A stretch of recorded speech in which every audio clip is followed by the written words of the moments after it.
Hello everyone, I'm Dr. Harpreet Kaur, Assistant Professor of English in Government Girls College, Janchki. Today in this video, I'm going to deliver a lecture on modal verbs, which is an interesting topic of English grammar and is in the syllabus of foundation course of first year and second year students. Before I begin, I would like to give you an introduction to the types of verbs. In a sentence, along with the main verbs, helping verbs are also used. Main verbs denotes the action of the subject, while helping verbs denotes the time of the action or the state of the subject, whether the subject is in past, it is in present, or it is in future. For example, Rahul was playing a piano. In this sentence, was is your helping verb. Helping verbs are further of two types. First, primary auxiliary verbs. This acts both as main verbs and helping verbs. These are be, do and have. The second one is modal auxiliary verbs, which is the main topic of our discussion. Now students, you should know the concept of modals first. Modals come from the word mood or mode. Modals are used with other verbs to express special meanings, or these are used in grammar to express some special meanings, or where we can say that where the speaker wants to express his or her man ki baat. It can be a wish, desire, permission, advice, ability, capacity, possibility, etc. So modals have a purpose. Now with the help of this video, you have to try and understand this purpose. For example, you can speak English. Here the word can is a modal verb and it shows the ability of the subject. In the second case, the second example, you should speak English, it becomes an advice. If you remove both the modals, can and should, you will see the same sentence. But with the use of these modal verbs, the sense becomes different. Now, how to use these modals or how these are placed? Modal is always followed by a main verb or a principal verb, or in other language we can say that modal verbs are always placed before the main verb or a principal verb. For example, I could go. Could is a modal verb which is placed before the main verb, that is go. This is a list of modal verbs which we are going to discuss in this video. These are may, can, could, will, shall, should, must, dare and dare not. Let's begin with may. May is used to express permission, possibility, wish and blessings. I am going to discuss here the basic use of these modals. So we can make it clear with the examples. May I ask you a question, madam? So permission is asked by a student to a teacher. May I ask you a question, madam? He may come today. This is a possibility. So the next is may God bless you. It's a blessing. And the last one, may you live long, is a wish. The second modal is can. It's used to express capacity or ability, permission, possibility.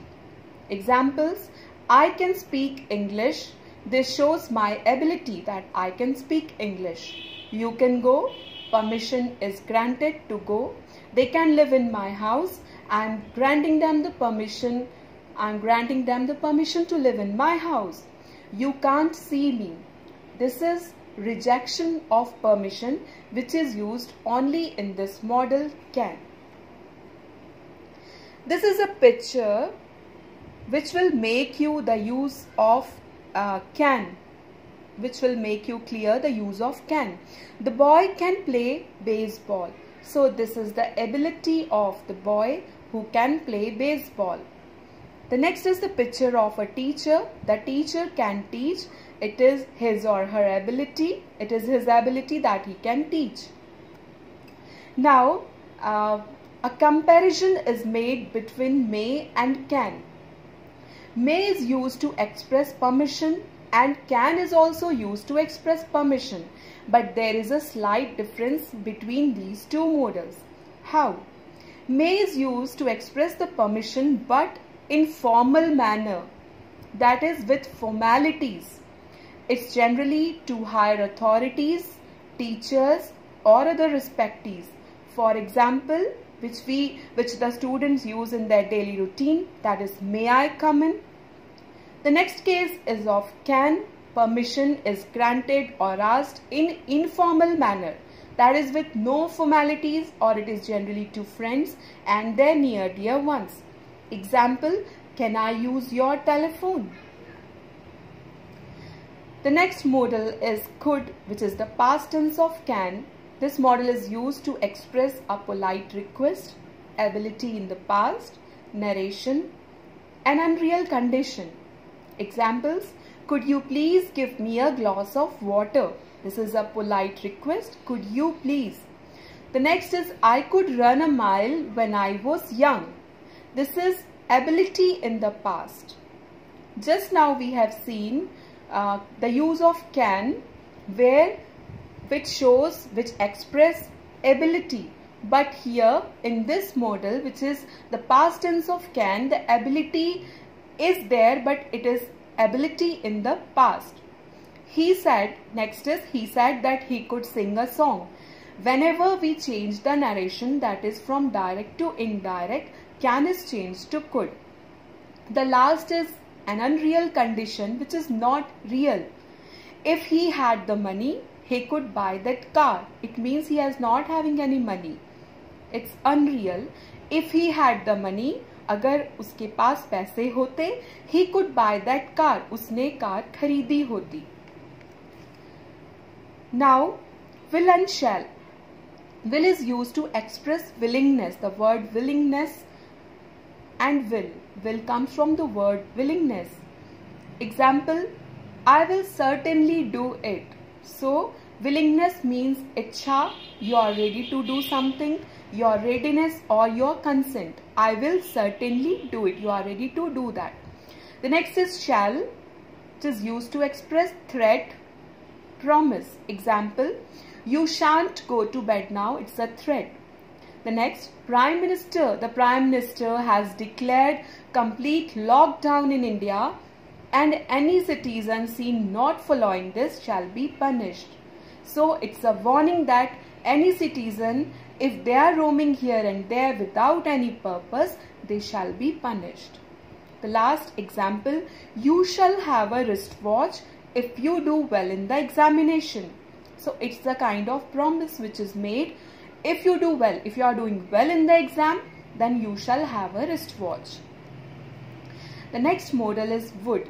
This is the past tense of will, and it's used to express polite request, willingness, and the change in narration. Examples, would you like a cup of tea? So it's a polite request again, plus an offer. The next is willingness. Would you help us? Yes, I would. So he is willing to help. The next is the change in narration. She said that she would bring me a smartphone for me.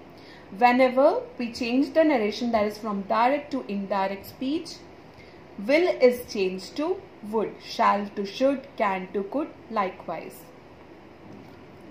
Now in the slide, comparison is made between the two important modals, should and must. Students are generally confused in these two modals. So with the help of this video, it would be clear to you that should is always used as an advice. There is an obligation, but that obligation is very weak. And there is the next uses of desirability. Examples, we should help the poor. So this is an advice.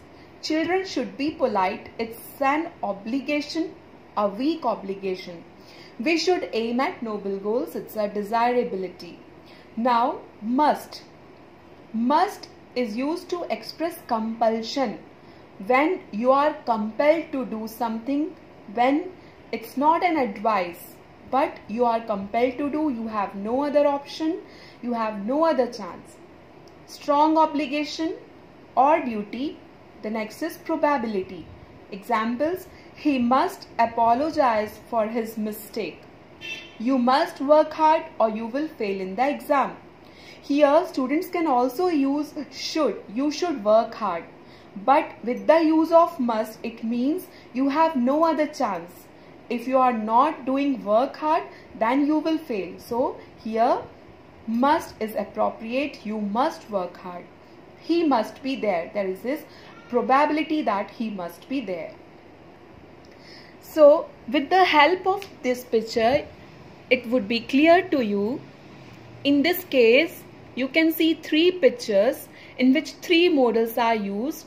The same sentence that Marge is saying to Bart and one to Lisa to go out, but their sense is different with the use of different modals. In the first case, okay Bart, you can go out. So Marge is giving permission to Bart to go out. In the second case, Bart, you must go out of this room immediately. It means you have no other chance, you have no other option, you have to go out. In the last case, oh Lisa, you should go out and see some friends. So it's an advice with the help of should that you should go out. आपको बाहर जाना चाहिए so that you can see your friends. In this slide, a comparison is made between these two, dare and dare not. In the first case, dare is used to express presence of courage when one is brave enough to do something. That is, how dare you insult him. In the second case, dare not, where you are not brave enough to do something, there is an absence of courage. For example, she dare not tell her father the whole truth. Now pay attention, this is the very last slide in which I have made a chart of some of the modal verbs which you will see at a glance.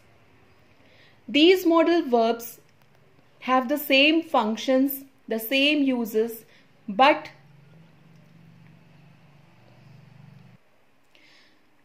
how their senses are changed, that would be clear with the given examples. In the first case, you can see can and could is used to express the ability. For example, in the first case, Paul can speak 4 languages. That shows ability of the Paul. The next is he could swim when he was 11. This is ability in the past. In the next case, can, could, may. All are used to express permission. Can I speak to Mr. David? That is a permission asked in an informal manner. The next, could I have your pen please? A polite request and a permission. The last, you may leave the office now. It's a permission which is granted in a formal manner. The next, should is used to express advice. You should try to lose weight. Next, might, may, can.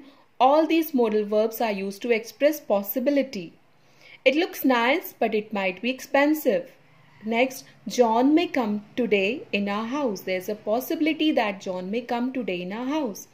We can still complete this project now. So, there's a possibility that this project can be completed. Last, should and must. Both these are used to express obligation, but the difference is in should the obligation is weaker and in must it's a strong and an absolute obligation.